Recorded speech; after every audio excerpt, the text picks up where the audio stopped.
I've been concerned about emissions for a while. I think it was 2004 when we had the 1-ton challenge by the federal government, and that was appealed to my nerdy sense to figure everything out.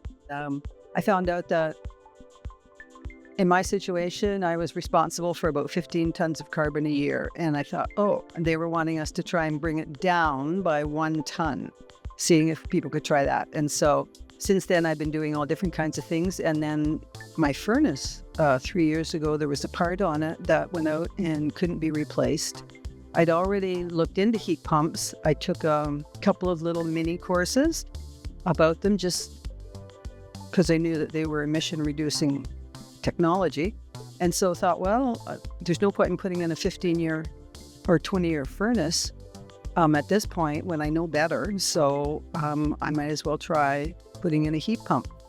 I eventually found the person who'd offered one of the courses. He was an HVAC guy, and found him to come and give me a quote and talk about the situation. So I felt like I was in good hands, and so went ahead. And I just trusted that this person knew. I knew he'd installed a lot of them, and I knew he had been consulted he had consulted to the federal government at one point about heat pumps. They were pretty thorough. I don't really, like when they come, they make an appointment and I open the door and turn them loose.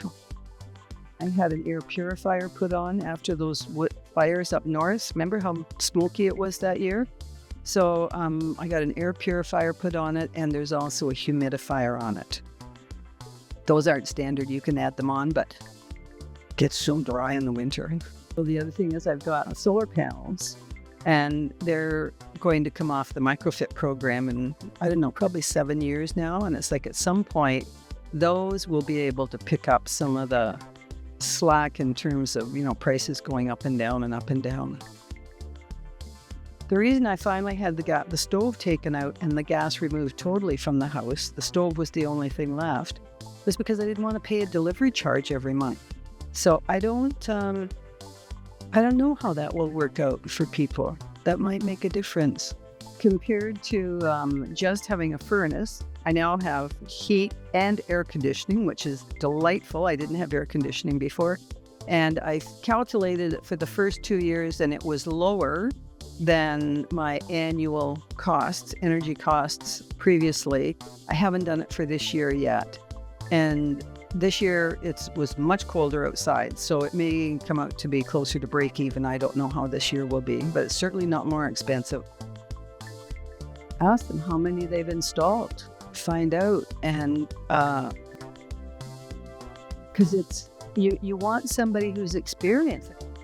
Get your furnace checked in the spring, because if I had found this out in the spring, and I was mad at myself that I hadn't had the furnace checked in the fall. I thought, I'm not waiting till next fall. I'm going to miss it again. It just doesn't get my radar then. And so I had it checked in the spring. It's like, oh my God, it wouldn't have even been workable in the fall. They would, because it was like, if it burned, it wasn't burning cleanly, and it was letting stuff out in the house. So I wouldn't have been able to use it. It would have been a nightmare. So yeah, that's another hint. Please get your furnace checked when you've got, some time to be able to figure it out.